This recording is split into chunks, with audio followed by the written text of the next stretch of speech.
In this video, we are going to discuss solutions and solubility. A solution, as we've discussed in the past, is two or more materials that are evenly mixed.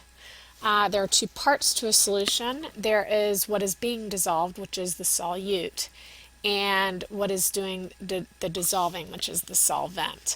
Water is a universal solvent because it dissolves polar covalent bonds and ionic bonds.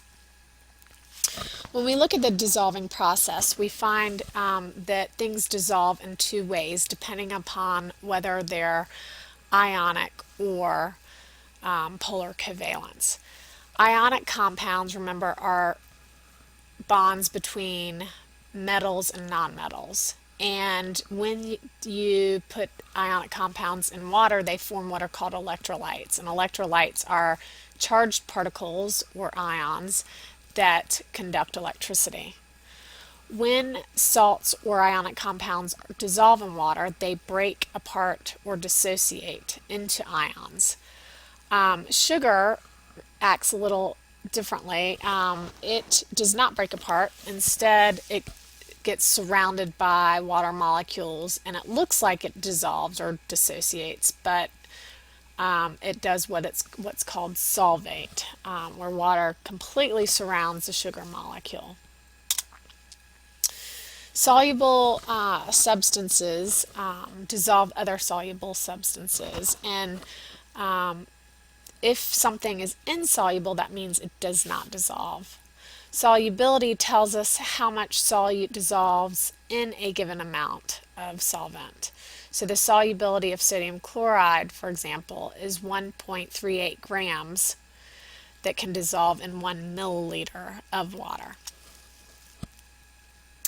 There's an idea that like dissolves like, that is, polar molecules, which have a charge, and ionic compounds, which are also charged, dissolve in polar solvents. So table salt or sodium chloride, which is an ionic compound, does dissolve in water because water has a partially positive and partially negative end.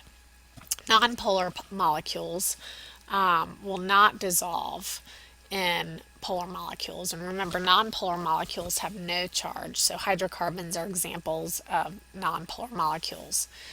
They will dissolve in other nonpolar molecules. So oil-based substances will dissolve in other oil-based substances, but they will not mix with polar molecules.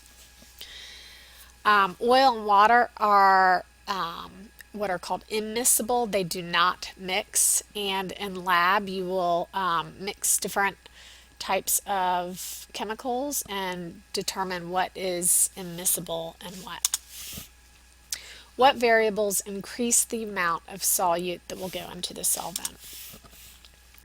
If you increase the temperature, then you increase the kinetic energy, and that will increase the collision between the solute and solvent and allow for more solute to dissolve in the solvent. By stirring or shaking a solution, that will also increase the contact between the solute and the solvent and allow for more solute to dissolve. So if you look at making sweet tea, both in terms of increased temperature and increased agitation, you can dissolve more sugar in tea if you make it in warm tea, and also if you agitate or shake the tea, then more sugar will dissolve.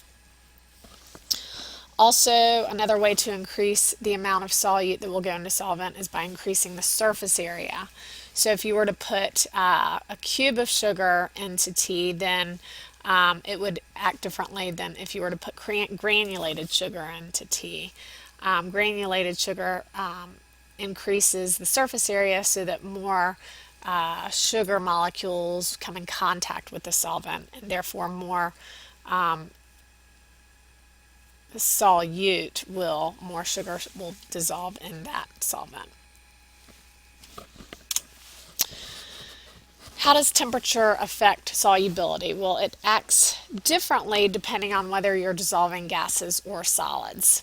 As we talked about last unit, warmer water dissolves less gases, and that's because the kinetic energy of that water and the gases dissolved in that water is increased, and so the gases come in contact with the surface and are released into the atmosphere more readily in warmer waters.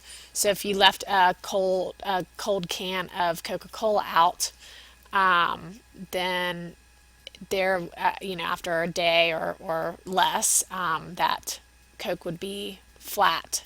If you want to keep the gases dissolved in that Coca-Cola, the best way to do that is to keep it in the refrigerator. Solids act just the opposite. The warmer the water, the more solids that will dissolve in that water.